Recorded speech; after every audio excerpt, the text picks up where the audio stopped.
ভারতের পশ্চিমবঙ্গে সাম্প্রতিক রাজনৈতিক ও প্রশাসনিক তৎপরতার পর বাংলাদেশ সীমান্তে তৈরি হয়েছে অস্বাভাবিক পরিস্থিতি।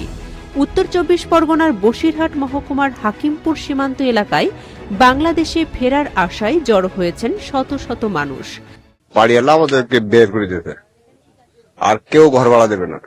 এই পুলিশে এসে করছে যে বাংলাদেশি যা আছে ভাগো, না হলে পরে আমরা ব্যবস্থা নিলে তখন আরো খারাপ হবে, এই জন্য আমরা চলে যাচ্ছি। স্থানীয় প্রশাসন ও সীমান্ত সংশ্লিষ্ট সূত্র বলছে তাদের অধিকাংশই বাংলাদেশি নাগরিক। মঙ্গলবার সকাল থেকেই সীমান্ত সংলগ্ন ভারতীয় অংশে নারী, পুরুষ ও শিশুসহ বহু মানুষকে ব্যাগ, ট্রলি ও প্রয়োজনীয় মালামাল নিয়ে অপেক্ষা করতে দেখা যায়। কেউ খোলা জায়গায় প্লাস্টিক বিছিয়ে বসে আছেন, কেউ আবার দীর্ঘ লাইনে দাঁড়িয়ে আছেন সীমান্ত পার হওয়ার আশায়। এখানে সরকার এখন যে ক্ষমতা আছে সে রাখবে না আমাদের।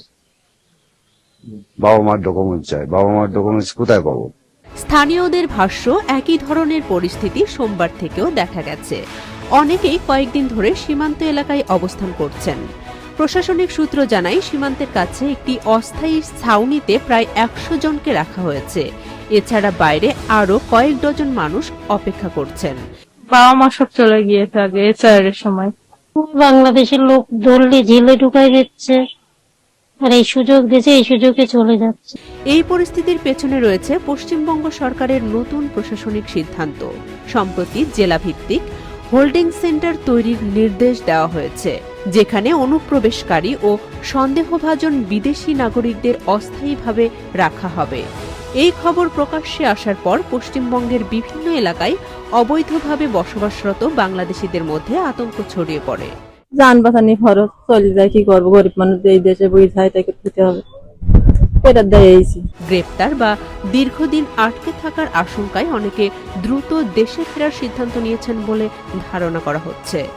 ভারতীয় প্রশাসনের তথ্য মতে মালদা ও মুর্শিদাবাদে ইতোমধ্যে কয়েকজনকে হোল্ডিং সেন্টারে রাখা হয়েছে। এর মধ্যে নারী ও শিশুদেরও থাকার তথ্য পাওয়া গেছে।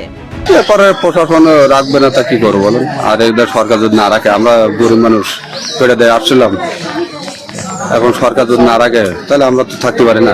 সীমান্তে অপেক্ষমান অনেকেই জানিয়েছেন, জীবিকার তাগিদে তারা বিভিন্ন সময়ে অবৈধভাবে ভারতে প্রবেশ করেছিলেন।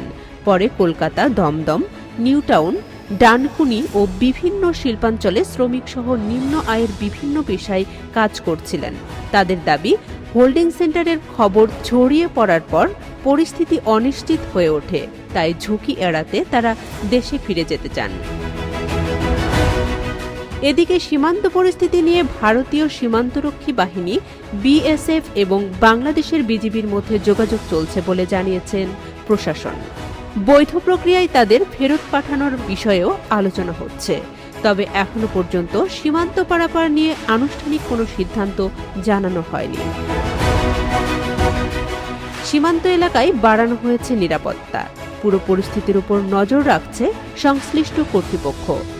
বাংলাদেশ ভারত সীমান্তে এই নতুন বাস্তবতা এখন শুধু মানবিক সংকট নয়, বরং দুই দেশের প্রশাসনিক ও কূটনৈতিক সম্পর্কের জন্যও নতুন চ্যালেঞ্জ হয়ে উঠেছে।